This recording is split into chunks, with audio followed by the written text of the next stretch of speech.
Luiz Fernando Artigas, um programa com dicas, orientações, entrevistas e muito mais. Está no ar o programa Irmãos do Tiro.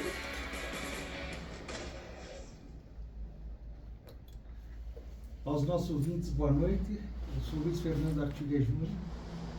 Quero cumprimentar aqui o Paulo, Marcelo, o Alexandre e o nosso convidado especial de hoje, o Cristiano Castelli.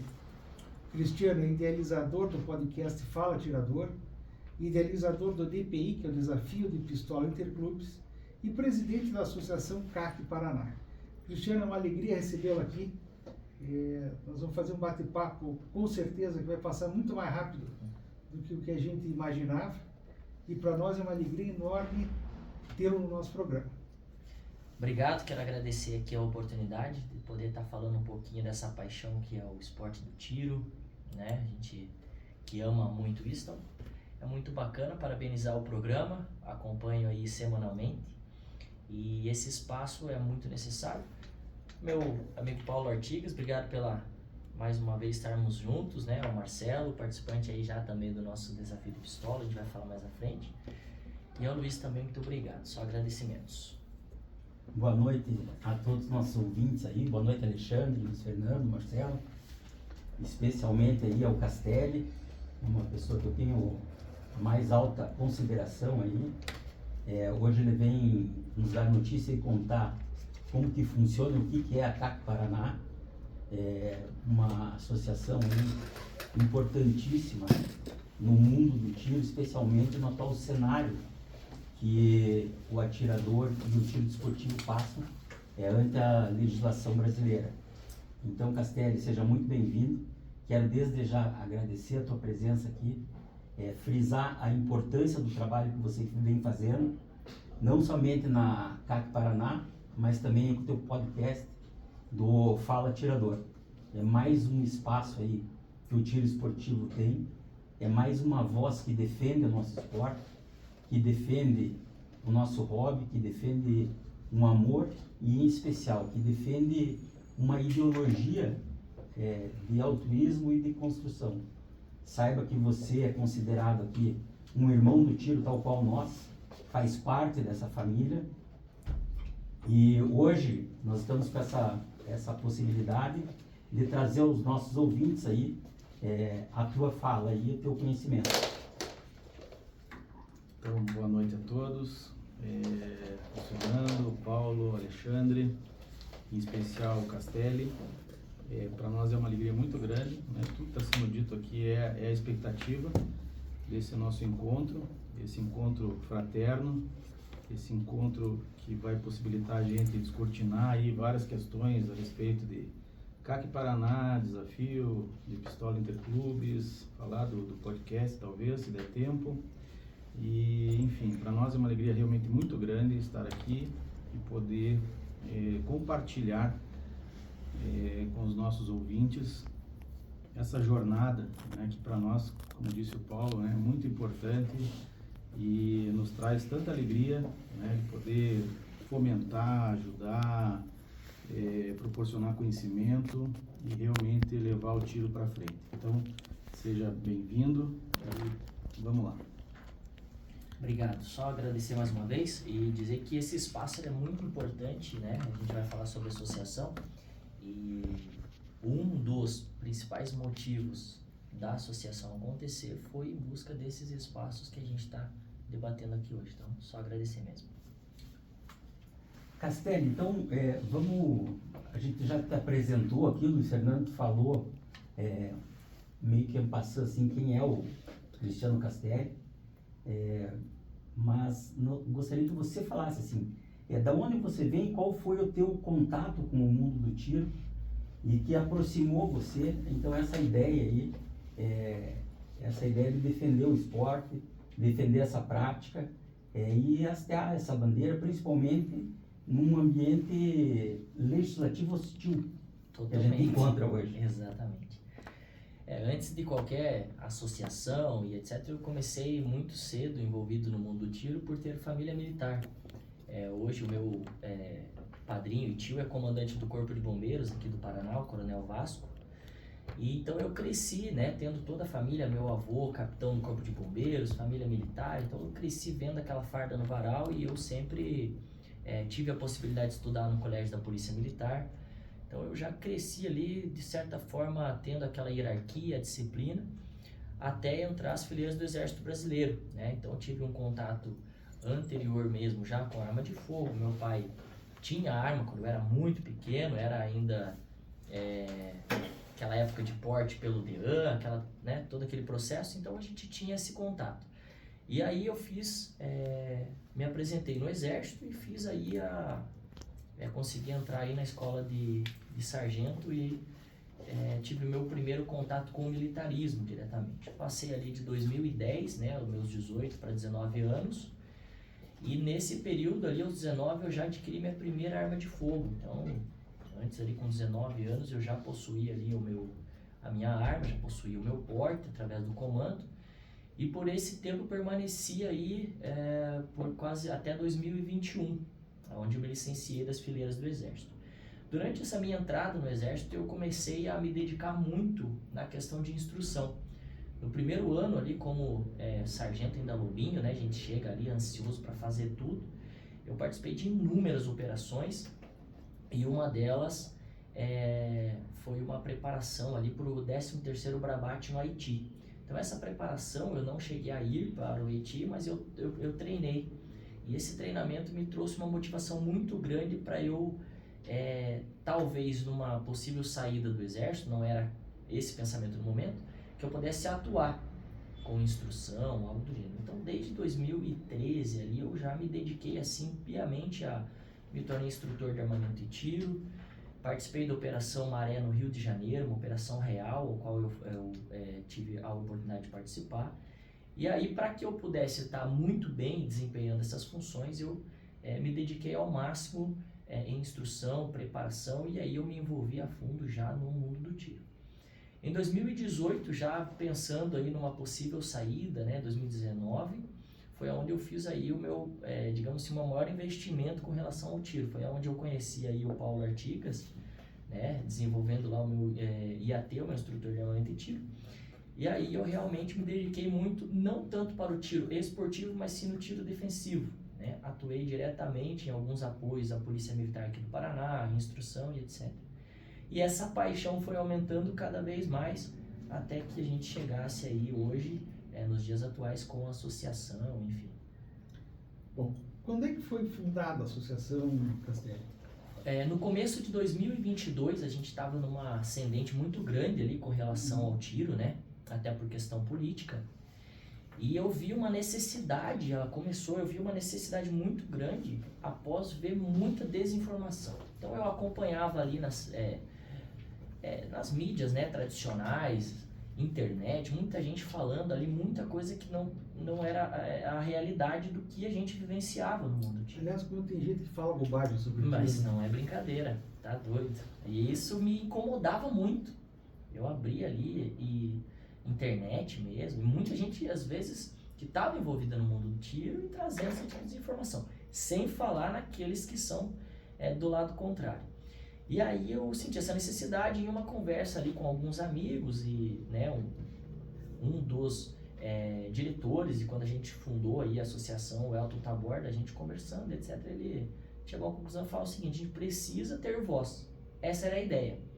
Porque sozinho, muitas vezes eu tentava falar, ia para a rede social e tal, não parecia que não funcionava. Então a gente começou a pensar no caminhar ali a partir de março, abril de 2022. Quando nós formalizamos foi no final do ano, devidamente formalizado, enfim, mas isso iniciou ali em abril de 2022, mas era mais para a gente conseguir criar um corpo e ter voz e poder rebater talvez essas desinformações com realmente a verdade. Maravilha. Com quantos associados vocês começaram, Castelli? Nós começamos com, além dos diretores, um dos primeiros foi o seu Nelson Loureiro. Eu lembro que dava para contar nos dedos assim com 4 associados, mais ou menos. Um desafio muito legal, né? Totalmente. E essa crescente hoje, inclusive pela manhã, a gente teve uma reunião com toda a nossa equipe, que a gente reúne toda segunda-feira. E na reunião eu falei sobre isso exatamente. Hoje a gente já consegue, né, ter que acessar ali o sistema, o site, para ver se tem já um novo associado e tal. E eu lembro que quando a gente começou, cada vez que tinha o dinheiro que entrava ali do associado, a gente comemorava. Ou seja, era para comemorar, a gente ia lá, já comprava um salgadinho para comemorar que tinha um associado. Então, para nós, era mais ou menos por aí a pegada. Então, graças a Deus, hoje a gente já está caminhando aí para mais de 500, 600 associados, né? Devidamente um número bom. E hoje nós temos associados em todo o Brasil, inclusive, o que é muito legal. Tem gente que confia hoje no nosso trabalho, por mais que o nome seja Associação CAC Paraná, a gente consegue prestar alguns apoios em todo o Brasil. Eu acho muito interessante. Uma coisa que eu não consegui compreender ainda, por mais ser uma associação, um vínculo de pessoas, por que empresas não participam como filiadas no CAC Paraná? Então, funciona da seguinte forma, nós temos duas ideias, digamos assim, né? A gente tem a ideia onde o associado ele tem alguns benefícios, e eu falo isso com muita tranquilidade que, quando a gente fala em associação, às vezes assusta um pouco, né? Foi a forma que a gente buscou para criar esse corpo ter voz. Mas a Associação CAC Paraná hoje, com relação aos planos, aquilo que a gente tem e oferece, eu garanto, assim, com maior tranquilidade, que um dos produtos ou serviços que a gente oferecer e o associado adquirir, ele recupera o dinheiro dele. Os valores nossos são muito simbólicos, é algo bem bacana, assim, bem tranquilo. Então, quando a gente oferece, por exemplo, alguns serviços como apoio do nosso departamento jurídico, parte de serviço de despachante bélico, aquele R$ 129 por ano que o cara pagou, ele vai conseguir às vezes 10% de desconto, que vai dar mais do que isso. Então, se o cara paga lá por um ano, e nesse um ano ele usar um dos serviços da associação, esse dinheiro já retorna para ele, mas automaticamente ele está nos ajudando. Com a questão que você falou dos empresários, a questão do CNPJ, a nossa maior... o que a gente mais precisa hoje é só de um apoio, que é o quê? O empresário não precisa pagar nada para ser um associado do CAC Paraná. Ele só precisa oferecer qualquer desconto para os nossos associados. É simples. Um clube de tiro hoje como o SK, que é um parceiro nosso aqui do Sabag, o SK te dá lá, por exemplo, 10% de desconto, certo? A única coisa que ele tem que oferecer é para o meu associado que chegar lá, apresentar a carteirinha de associado, ter o benefício de 10%. Meu associado já tem esse benefício e vai ter aí a possibilidade de angariar esse meu público, esses meus associados, lá neste clube, né? Então a gente trabalha aí de uma forma assim muito tranquila. Não envolve uma questão financeira muito alta, é mais uma rede de apoio para a gente poder interligar. Essa é a minha pergunta, Castelli. Eu gostaria de esclarecer isso. Como que os clubes de tiro podem ou participam da Associação do CAC Paraná? É bem simples, oferecendo qualquer tipo de produto ou serviço para os nossos associados. Muito legal. Bem tranquilo. Muito legal. A gente tinha criado, por exemplo, um plano, a gente tem hoje um plano ouro e um plano prata, para os associados. Então, quem é plano prata, ele só não recebe nada físico, né? Ele vai receber uma carteirinha digital, ele vai receber um e-book aí, que eu desenvolvi recentemente, bem bacana, um material de introdução ao mundo do tiro. E ele vai ter todos os benefícios que os clubes oferecem. Hoje a gente tem uma rede até bacana de clube, principalmente Curitiba e região metropolitana. E automaticamente, nesse valor, se ele for hoje se associar, vamos lá no CTE, em São José dos Pinhais, por exemplo, ou no Artigas Clube de Tiro, ele vai lá e tem uma porcentagem de desconto. Então, esse valor que ele pagou, esse desconto que ele conseguiu no clube, já se paga. Então, é bem tranquilo e é uma ideia de fomentação realmente. Eu até brinco muito, e o Paulinho sabe, a associação, se fosse para arrecadação de dinheiro, eu não faria uma associação de tiro, né? O que realmente não teria condições. A nossa associação hoje, ela é uma associação sem fins lucrativos, onde a gente poderia buscar recursos governamentais, etc. Mas todos nós sabemos que não tem como. Todas as tentativas que eu consegui, todas, 100% elas foram frustradas. Então a gente continua pedindo aí, né, a colaboração de quem é apaixonado pelo mundo das armas de fogo. Legal. Você comentou ali que entre os benefícios, o CAC Paraná ele presta assessoria jurídica, né, para os associados. Isso. Você pode explicar um pouquinho? Hoje nós temos à frente um departamento jurídico o Dr. Diego Guerreiro, né? Ele presta esse serviço de associação. Como funciona? Então você que hoje é um associado CAC Paraná, se você precisar de qualquer serviço com relação ao mundo do tiro, tá? A gente tem uma equipe de assessoria. Essa assessoria ela é gratuita aos associados, tá? Então toda a orientação e etc. ela é gratuita. Porém, qualquer tipo de serviço jurídico a gente faz de forma muito abaixo daquilo que é do mercado, que é justamente para ajudar o atirador. Um exemplo aqui, por exemplo, é o recadastramento de arma de fogo junto à Polícia Federal, né? Quando teve aquela demanda muito grande de recadastramento. Então, nós, departamento jurídico, junta todas as petições ali necessárias, a gente dá todo apoio. Mandado de segurança para validade dos CRs, nós fizemos um trabalho agora com relação a isso para quem tiver interesse. Então, os associados, a gente tem aí um valor diferenciado. Para quem é associado CAC Paraná, nós temos uma defesa em geral com relação às armas de fogo, até porque o nosso advogado ele é especialista em armamento e tiro, em arma de fogo.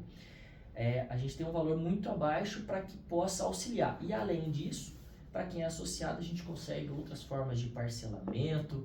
Realmente, como eu brinco, a gente está ali para se ajudar. Essa é a ideia. Então a gente tem todo esse suporte jurídico e principalmente de orientação, né, que às vezes precisa, né, pagar e etc.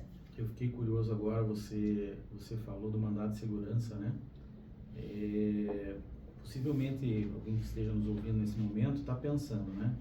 Eu tenho um documento que tem validade até 2032. Perfeito. E saiu uma legislação agora que diz que o meu documento só vale até 2026, né? E daí você comentou a questão do mandado de segurança. Já existe tese em relação a isso, firmada? Você sabe me dizer mais ou menos se tem já alguma decisão favorável? Sim. É bem importante a gente citar isso, que para quem o Paulinho está aqui, não sei se vocês também são do direito, né? Sei que o Paulinho Edson também, né? Vão saber falar melhor do que eu, mas o mandado de segurança que a gente chama que é o remedinho ali para tentar sanar alguns problemas, com relação a essa questão foi exatamente essa. 2032 era a maioria dos CRs que a gente tinha de validade, e aí vem depois disso, né, uma legislação alterando e mudando essa questão da validade dos CRs.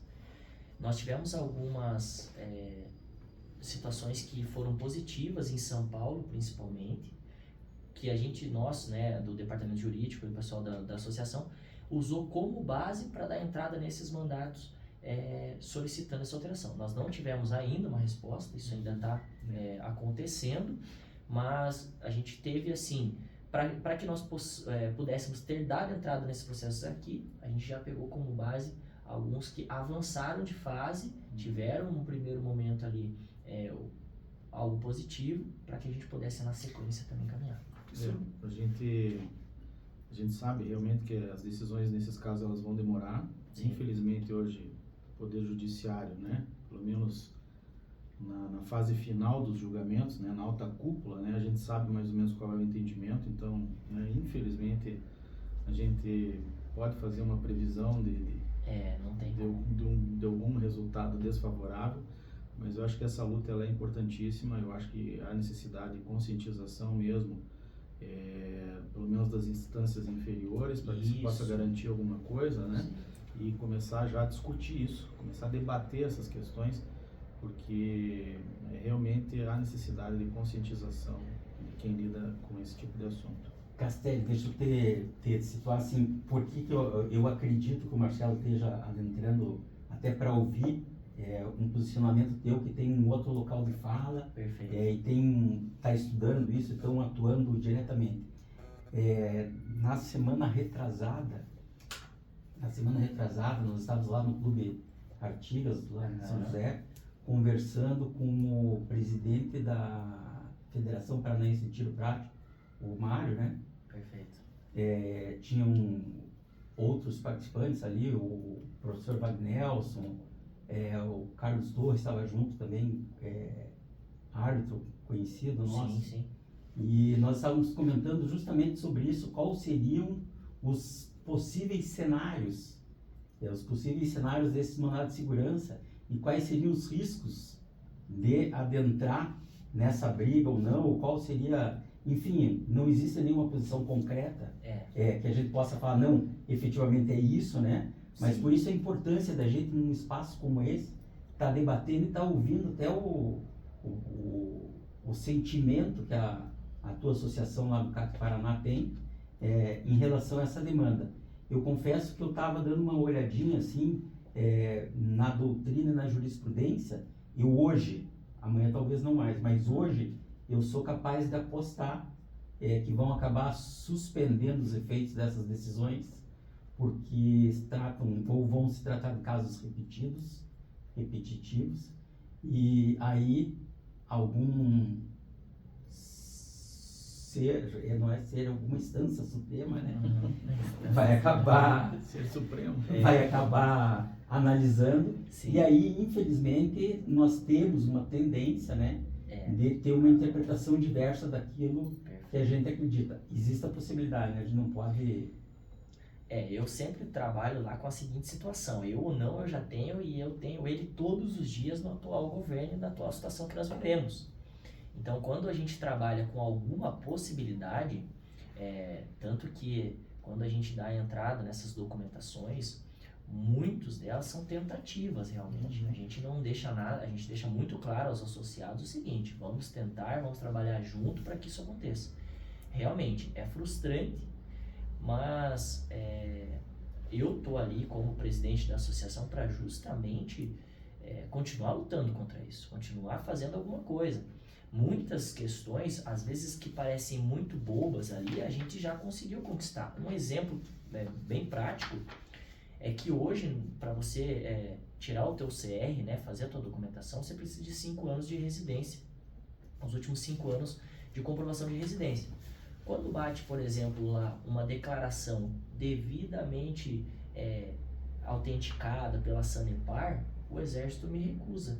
E ele diz que não, da Sanepar não vale, mas a declaração diz que o atirador ali, né, o cliente deles lá, já tem há 10 anos, reside naquele lugar e tal, tudo autenticado, o Exército devolve isso para mim.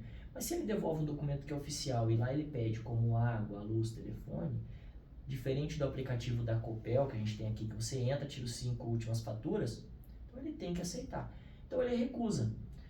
O nosso associado traz até nós, a gente elabora ali um ofício, manda um documento, inclusive quero agradecer aqui ao gabinete do Dr. Tito Barrichello, né, que dá todo o apoio aí para nós de uma abertura, onde a gente usa ali dos meios totalmente necessários e manda para o Exército. E aí a gente recebeu uma resposta positiva.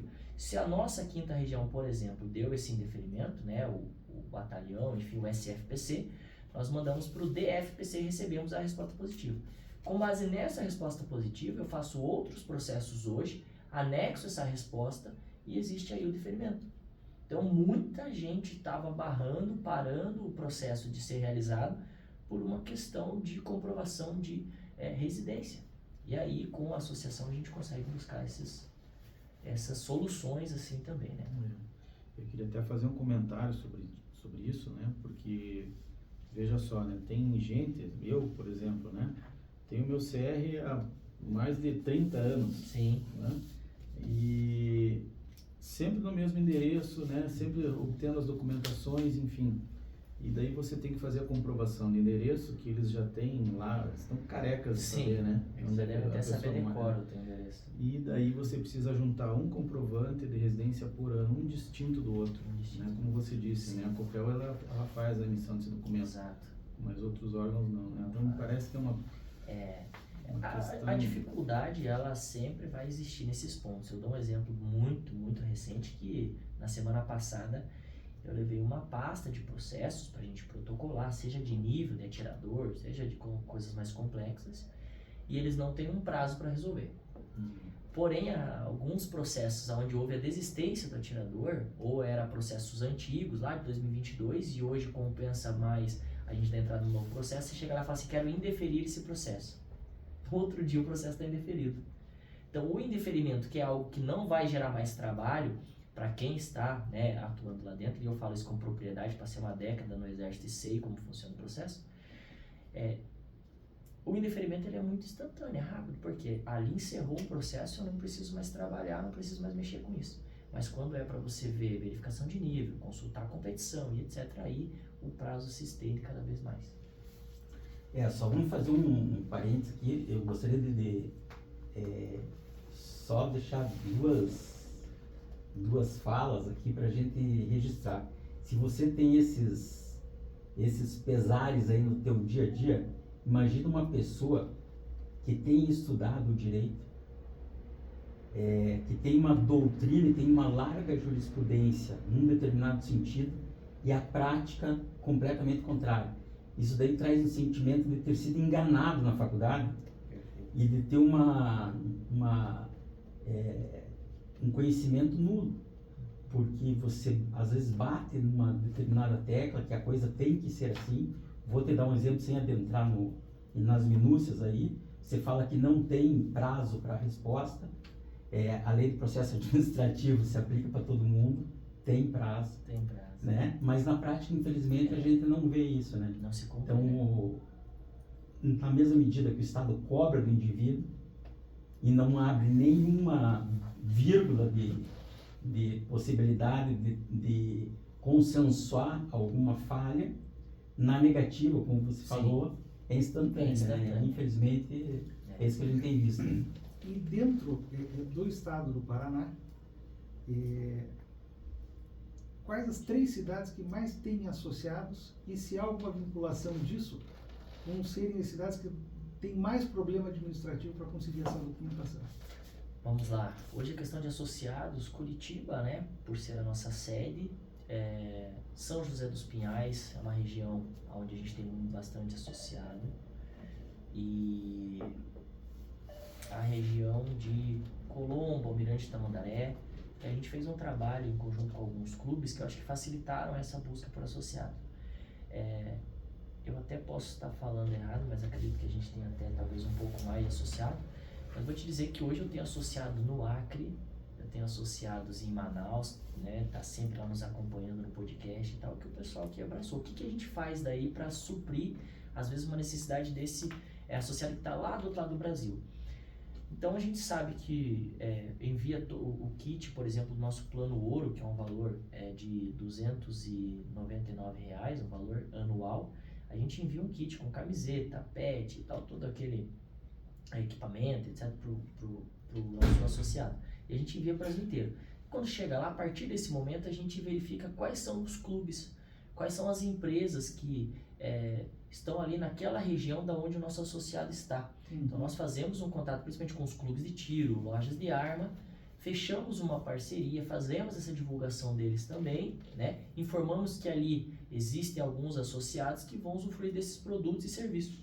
E assim ele automaticamente já consegue ali alguns benefícios e descontos, além de ter lá um certificado de associado, PET, carteirinha. Nós temos uma plataforma de cursos hoje muito bacana, interessante, onde o nosso associado pode adentrar essa plataforma e ter ali um conhecimento técnico com relação às armas de fogo. Então tudo isso a gente consegue realmente entregar. Eu sempre friso e bato muito nessa tecla. É importante que a gente entregue aquilo que a gente realmente se propõe a fazer. Então, nós do CAC Paraná temos tranquilidade com relação a isso. É o que garante a credibilidade. Totalmente. Eu gostaria desse momento aqui, Castelli, até pedir para o Luiz Fernando te contar o que nós conversamos no episódio retrasado sobre um ofício que os delegados de polícia do interior do estado receberam do Exército e qual foi a postura da Polícia Civil ante uma notícia de alguns documentos com prazo já vencido. Eu acho que é importante que a gente primeiro frise um trabalho de excelência que a Polícia Civil fez e a serenidade e a tranquilidade que esses delegados estão trabalhando e estão interpretando a lei. Perfeito. Eu tive acesso à realidade de Cascavel e de Toledo, em que as subdivisões policiais, que são efetivamente as gestoras das unidades da região, foram oficiadas pelo Exército Brasileiro com uma relação de atiradores que estariam com os seus documentos vencidos. Perfeito. E houve uma tentativa de que se fizesse mandado de busca para ir lá apreender as armas dos atiradores, dos CACs. Sim. Bom, tanto o delegado-chefe de Toledo, que é o Alexandre Macorim, quanto o delegado-chefe de Cascavel, que é o Rubens Miranda, adotaram a mesma posição. Ou seja, o CAC, por ser CAC, não é criminoso. Se algum documento está vencido, há aí uma infração administrativa e até para cumprir com a sua função no nosso sistema democrático e legal, né? Eles oficiaram cada um dessas pessoas indicadas pelo Exército para que apresentassem em até 90 dias, se eu não estou enganado, o protocolo de pedido de revalidação dos seus documentos. Então, a gente vê dentro da Polícia Civil do Paraná um comprometimento com não deixar que haja aquela prenhez auditiva, né? O cara não se deixe levar pelo clamor de uns ou outros e sim trate o CAC com o respeito que merece.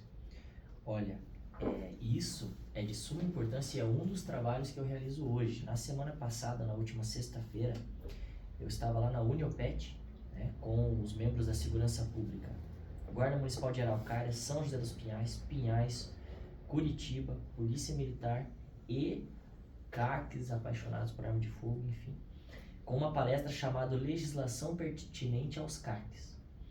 Então eu consigo hoje, como presidente de uma associação de CACs, defender a nossa classe, a nossa categoria e principalmente levar a nossa realidade para quem está na ponta da linha, que são aqueles que fazem as abordagens aos CACs.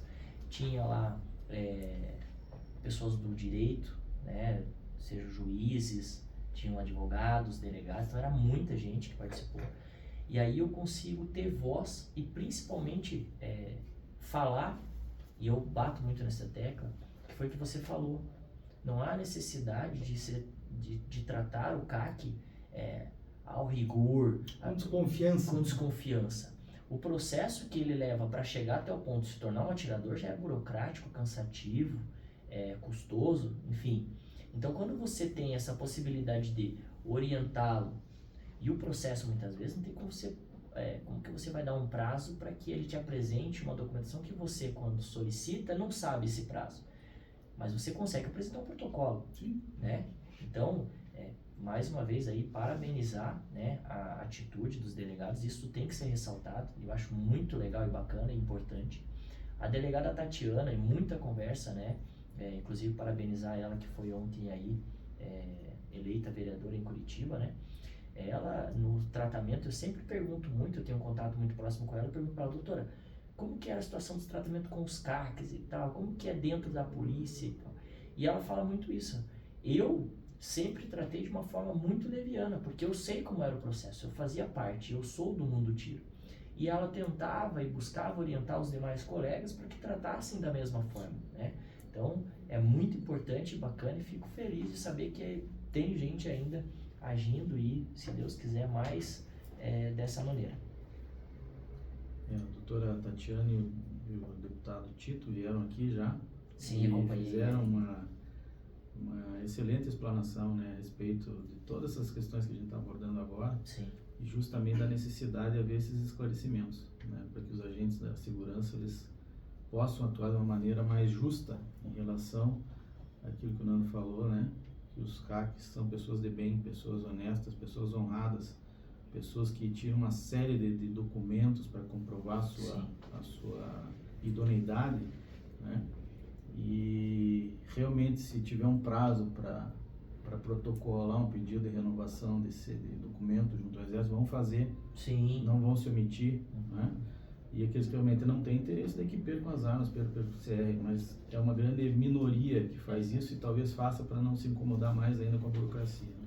Nessa oportunidade que eu tenho de hoje atuar nessas palestras, principalmente na licença capacitação dos militares, né? Na licença capacitação. Então, eu vejo lá muita gente que às vezes não tem esse tempo hábil de estar entendendo essa legislação, que ela é totalmente diferente daquilo que está no Estatuto do Desarmamento, né? Na Lei 10.826 de 2003, A gente está tratando de uma portaria específica, de um decreto 11.615 específico, que nós que estamos no meio, eu particularmente tenho a obrigação de saber. Agora, difícil se manter atualizado com essa mudança quase Exatamente. diária. Agora, com essas mudanças, até para nós, é difícil a interpretação. É difícil você se manter atualizado, porque daí sai a portaria 166, sai o 67, que é para segurança pública, de repente o 67 já não está mais. Então assim, e essas mudanças, para quem está na ponta da linha, é difícil. Então nós tendo essa oportunidade de levarmos para eles, e principalmente eu cobro muito, e eu falo sobre isso, existe o CAC que também tem que ser tratado como bandido e etc, porque ele também usa muitas vezes de se tornar batidor para fazer coisa errada, como qualquer profissão, como qualquer categoria. Mas é a grande minoria, é a minoria. E a gente não está aqui para passar a mão na cabeça desses aí, né? Exatamente, Bem claro jamais. isso, né? E eu deixo claro aqui que a Associação CAC Paraná não faz a defesa de nenhum CAC que esteja agindo de forma ilegal e irregular, né? A essas questões, por exemplo, de vencimento de documentação, que o cara esqueceu, qualquer motivo, nós estamos prontos a agir. Agora, usou arma para qualquer cometimento de crime, qualquer que seja a situação, nós não compactuamos e não agimos na defesa desses CACs. Perfeito. Me diga uma coisa, Castelli, o Fala Atirador, ele nasceu antes, depois, durante, com o CAC Paraná? O Fala Atirador é muito interessante, que ele tomou um corpo nada esperado. O Fala Atirador foi quando saiu o primeiro decreto do atual governo. Primeiro, o Fala Atirador ele chamava em um programa, era Programa Fala Atirador, que era só eu, somente eu. Peguei estudei muito, fui muito a fundo ali no decreto, no primeiro. Então era eu, uma câmera, eu aluguei um estúdio, o estúdio do Fala Aí, um grande abraço para todo o pessoal do Fala Aí. E aí eu fui lá, aluguei o estúdio e eu falava com o pessoal que estava em casa. Esse era o intuito, foi assim que começou. Então aí eu tô ali e eu falava sobre cada ponto do decreto, que não podia mais utilizar a sua arma de fogo na situação de transporte, né, de portar a arma, etc. E fomos orientando ali e assim iniciou. A partir daí eu comecei a trazer um convidado ou outro, né? Eu tive o da Costa, inclusive, do Perdeu o Piá como um dos nossos convidados, o pessoal do Clube do Gatilho, e começou a ficar interessante esse bate-papo, até que ele se torna aí, a partir do 6º, 7º, 8º episódio, um podcast, onde a gente saiu lá do Fala Atirador, né, do Fala Aí, e aí começou a montar o Fala Atirador como um podcast. Eu tinha um estúdio, né, comecei a montar um estúdio com equipamentos, fui envolvendo. E hoje nós estamos aí, se eu não me engano, no 44º, 44, 45 já podcasts realizados. Qual que é o formato do podcast? Então, vamos lá. A ideia principal é um bate-papo exatamente como este aqui, né? Mas a ideia é que o público consiga também visualizar, consiga acompanhar através do YouTube. Então nós temos um canal no YouTube chamado CAC Paraná, né? E ali dentro nós temos um podcast Fala Atirador. Não é um bate-papo muito tranquilo e simples, mas porém o fato de a gente estar ali com imagem, né, e vídeo, seria um videocast, na verdade, mas a gente trata como podcast. A gente poder apresentar também, quando a gente fala, por exemplo, de alguma situação, algum vídeo, alguma coisa, a gente consegue colocar na tela, então a gente consegue explanar um pouco melhor isso, né? E como é que é feita a interação com os ouvintes? A interação é feita em tempo real através do YouTube, então a gente tem um delay ali de mínimos 2 segundos, então aquilo que eu falo não dá nem tempo da gente cortar se eu falar besteira, é muito rápido. Essa interação seja através do chat do próprio YouTube, a gente manda os abraços ali, vai falando, faz sorteio inclusive, né? Sorteio de muitos brindes e tal. Então é uma interação muito legal e eu acho que isso também traz uma dinâmica diferente. Hoje a gente tem um público bem legal, a gente chega aí a atingir 300, 400 simultaneamente de aparelhos conectados. E muitos clubes aderiram a essa ideia, né? Então toda semana, às quintas-feiras, às vezes a gente dá uma mudadinha conforme a agenda do nosso convidado, né? Quarta ou quinta-feira. Na última quarta-feira a gente estava com o Rude da Aimoré, né? Rodolfo Gazabin. Fizemos na quarta. E a gente sempre coloca ali como prioridade o mundo das armas de fogo. Então, Fala Atirador já foi atirador esportivo, donos de clube.